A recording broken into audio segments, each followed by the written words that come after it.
Hello and welcome back to Penn State Sports Night's first show of fall 2018. I'm Ellie French. And I'm Chris Keating. We're excited to be back and ready to provide you with some of the major headlines for this week in sports. The U.S. Open Tennis Championship concluded this past weekend with Novak Djokovic defeating Juan Martín del Potro in just 3 sets to claim the men's single division title.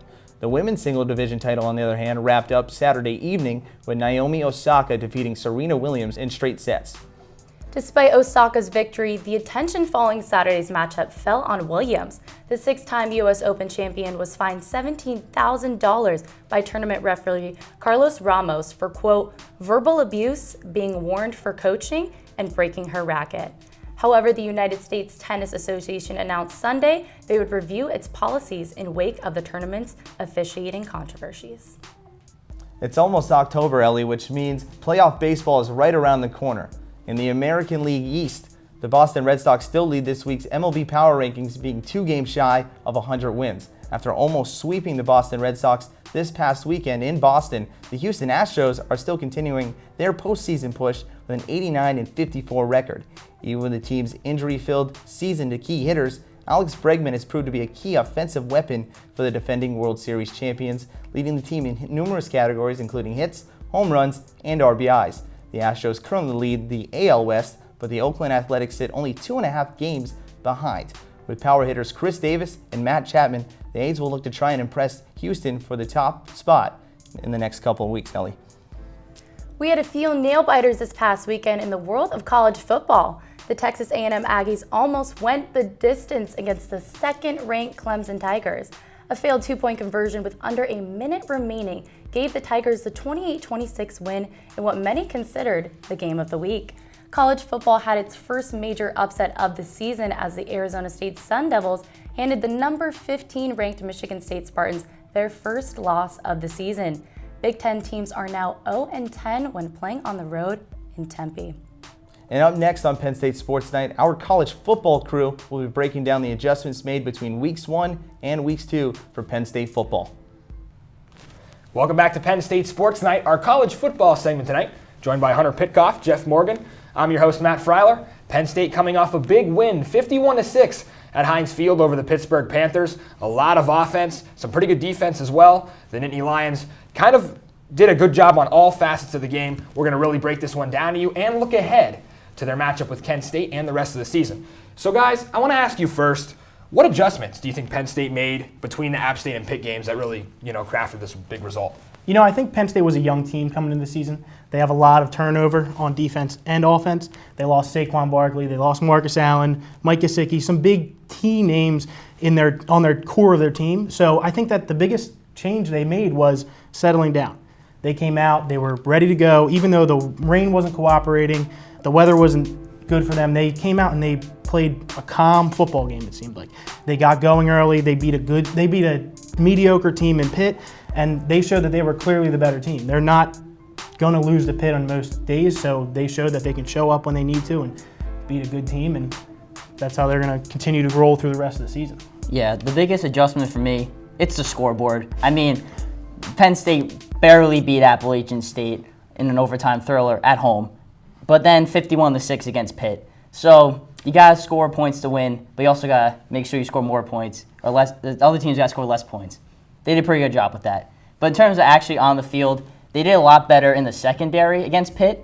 I mean, it could have been because of the rain. It could have been because Pitt is a run-based offense. But either way, there wasn't as many big plays down the field as it was against Appalachian State. That being said, though, the front seven, they've been getting pushed around a little bit lately. They're looking like rag dolls out there. They're basically headless chickens. They have no idea where that football is, and they're not able to make those easy tackles. When it comes Big Ten play, that's going to be a big problem, and they're going to have to tighten up that chemistry. Well, you mentioned the defense, Hunter, and I'll go to you, Jeff, here first. The Penn State offense has been pretty explosive as of late, 45 points against App State, now 51 against Pitt. There's a low-scoring first half for the Nittany Lions in the Pitt game. But what do you think the offense has to do to keep up the efficiency? Will they be able to? And who are the guys that are going to fuel that? We've seen big games from a lot of freshmen. Who do you expect to pop out, and will the offense be able to keep up their efficiency? I think they have to keep spreading the ball around. I think that they have a lot of weapons with KJ Hamler, Jawan Johnson. Still has a little bit of the drops early, but I think he'll figure that out as the season goes along. And then with Ricky Slade and Miles Sanders at the running back position, they have a good 1-2 punch Trace McSorley is a veteran quarterback. He knows how to win in this league.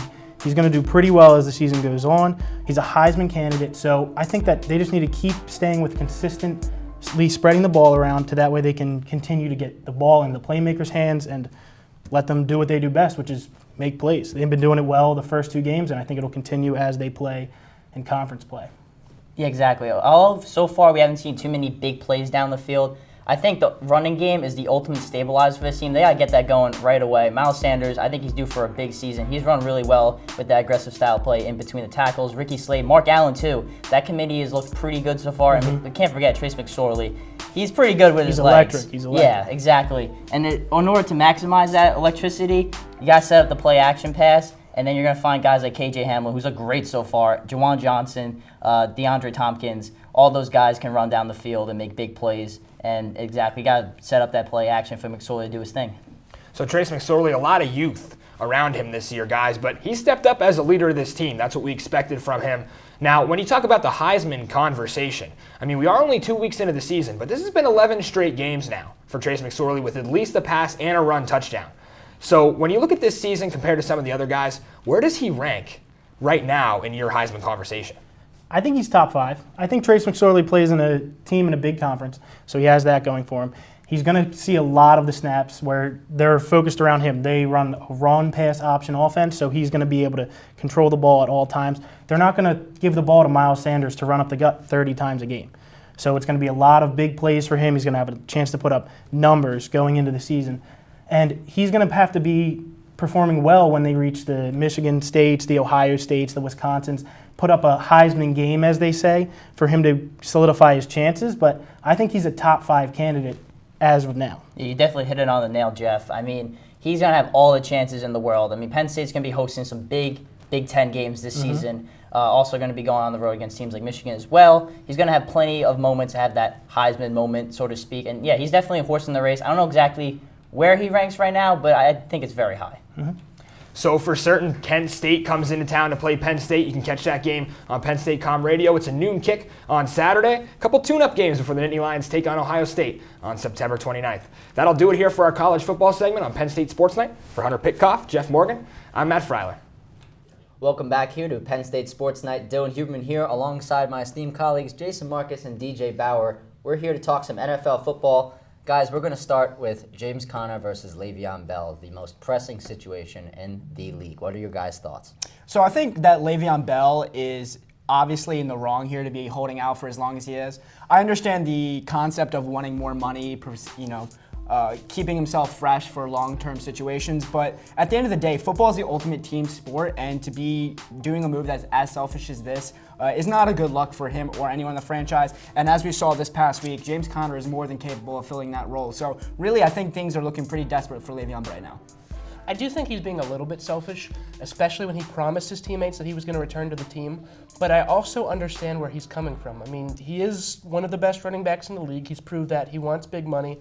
And I can understand that it's frustrating getting franchise tagged year after year after year. You want the security, the long-term money, and the franchise tag isn't going to do that for you. So I understand where he's coming from. But at the same time, like you said, the Steelers have Conner. We need more time to see how he's going to work out. 1 week audition isn't going to cut it for me. But from what we've seen so far, it looks like he could be the replacement for Bell. So once we have a concrete decision on what we're going to do with Conner, then we can decide, do we trade Bell? Do we try to make him an offer and save it at the last minute? We just have to wait to see how things play out. And moving on now towards rule changes, as we saw the hit on Colts quarterback Andrew Luck, I think that's fair to call that borderline assault, but there were a bunch of other questionable changes, and we saw a lot of them play out in the Steelers-Browns overtime frame. What are your guys' thoughts on that? Yeah, that's a good point that you brought up. I actually think that the overtime change is the biggest thing to happen this offseason. Obviously, the new rule is that there's 10 minutes in overtime as opposed to a full 15-minute quarter. And who's to say if there's 5 more minutes in that game, do we have a winner in Cleveland, Pittsburgh? And that could really, one win, as we've seen, can affect a whole season. So I think it's a big issue. And to me, I don't see the advantage of playing 5 less minutes. I don't think it dramatically reduces the risk of injury. I think if you're playing football, there's a good chance you're going to get hurt. So I think it unnecessarily just takes away game time.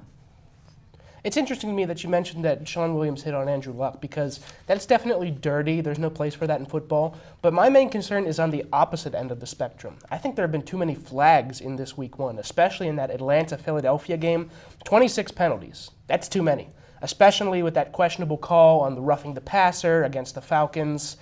I think that the refs are still trying to work things out, and right now it's not looking that good. Hopefully they can kind of find a way to work things out so we have like a regular NFL season, but I don't like what I've seen so far. And also moving on now, touching on the quarterback controversies around the league. The most pressing one, the Bills, after getting absolutely blown out. Now they have to make a decision. As of 6:21 today, per ESPN, Coach Sean McDermott still undecided whether or not to go with Nathan Peterman or Josh Allen. Which way do you guys think he should go? I get it from both perspectives. I think that within the Bills organization, it's very clear that they view Josh Allen as their future, right? But at the same time, they know they don't have all the pieces, so they're trying to protect him as much as possible, which is why Nathan Peterman got the start. I don't think anyone there considers Nathan Peterman the superior quarterback. With that being said, though, after his performance, that was quite candidly dreadful. I don't see how you don't put Josh Allen in there, even if you don't think he's completely ready, because at the end of the day, that coaching staff is in there to win games, and you're not going to win a single game with Nathan Peterman as your quarterback. So maybe you don't want to do it, but I really feel like their hand is kind of forced on this one. I'm really wondering what the heck the Bills are doing because they trade away Tyrod Taylor over the offseason. He was their best quarterback. They trade away McCarron as well. He was their second best quarterback. So you're left with two guys that really don't have much NFL experience. We've seen Peterman. It's not good.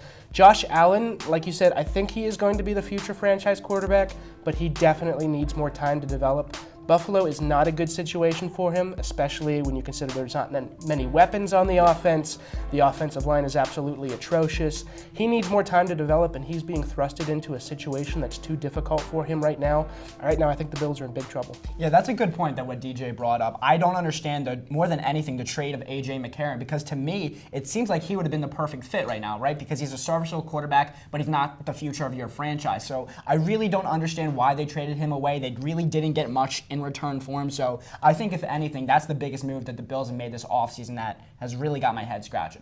And in his 3 career starts, Peterman, 16.8 QB rating, is the 4th worst out of 227 eligible quarterbacks since 2001. For Dylan Huberman, Jason Marcus, and DJ Bauer, we're going to send it on to soccer. Hola, ¿qué tal? Tengan todos ustedes hoy muy buen día. Yo soy Jorge García. Y yo, Stephanie Naranjo. Y tú estás viendo Pssn TV Deportes en nuestra primera edición. Tras un par de meses de haber acabado el sorprendente Mundial de Rusia 2018, las selecciones nacionales disputaron encuentros nuevamente. Los países europeos se enfrentaron por la Liga UF de Naciones, mientras que por el continente americano los enfrentamientos fueron de modo amistosos. El cotejo de descartar el viejo continente en esta primera ronda de fecha FIFA fue entre 2 excampeones mundiales. El conjunto de Inglaterra perdería de local en el estadio de Wembley en Londres, antes de la España del técnico debutante como el seleccionador Luis Enrique por un marcado de 2-1.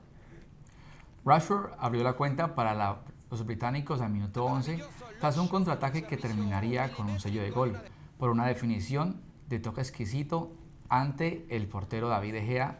2 minutos después, Saúl descontaría para la Furia Roja y Rodrigo Moreno sellaría la victoria muy temprano al minuto 32 al conectar con el pie izquierdo un centro de balón quieto al primer palo del guardameta inglés. En el tiempo suplementario, De Gea se vistió de héroe por varias intervenciones a los atacantes del conjunto inglés, dándole así la victoria a domicilio a España 2-1. Y en el continente americano, el calendario FIFA se jugó de manera amistosa, lo cual sirvió para dejar ver nueva piel tanto como los jugadores y técnicos a su vez. El viernes 7 de septiembre se enfrentaron en el Hard Rock Stadium de Miami las selecciones de Venezuela y el combinado colombiano. Con un sorpresivo gol de cabeza que recibió de servicio cruzado, la Vinotinto y Oro se adelantaría al minuto 3, 1-0. No obstante, el dominio de la esférica por la tricolor colombiana llevaría a encerrar a Venezuela en su propio campo. Sin embargo, con la amenaza de que casi uno o dos contraataques terminaran en gol para los convocados de Rafael Dudamel. Más allá de las muchas posibilidades de gol en la primera parte del conjunto colombiano, esta no lograría ser hasta los 10 minutos del tiempo complementario. La jugada se generó en los pies de Juanfer Quintero con un pase filtrado a Vaca. Vaca controla el balón, se da media vuelta, pasa a Falcao y Falcao, con un buen delantero de área, engancha al defensa y define con un balón rasante al palo derecho de la mano del portero Fariñez. El segundo tanto para el equipo colombiano sucedería 2 minutos antes de concluir el tiempo reglamentario, tras pase de Villa a las 5:50, donde Jimmy Chará con doble remate empujaría el balón al fondo de la red. El marcador final 2-1 a favor de Colombia. Muy buen ejercicio por el técnico interno del seleccionado colombiano, Arturo Reyes, mientras que Rafael Dudamel no logró darle un reviso a sus convocados con las variantes. Muchísimas gracias por su sintonía. Les acompañó Jorge García y Stephanie Naranjo. Puedes seguirnos en nuestras redes sociales de Pssn TV Deportes. And now we will throw it to Ellie French and Chris Kidding at the desk. Thanks, guys. Now, Chris, with so much happening in the world of sports this week, what are you most looking forward to? Well, the international break for soccer is wrapping up. We had some great games like England versus Spain. That were pretty entertaining. Spain won 2-1, but I'm looking forward to European League play starting back up. But how about you, Ellie? What are you looking forward to? Well, you know, it's WNBA finals time, ladies and gentlemen. Right now, Seattle is up 2-0 to Washington, but they're going to head back to D.C. come Wednesday. It'll be exciting to see what happens with that, so definitely hoping that people will tune in and watch that. But that'll do it for us. Make sure to follow Penn State Sports Night on social media. We'll be back next week.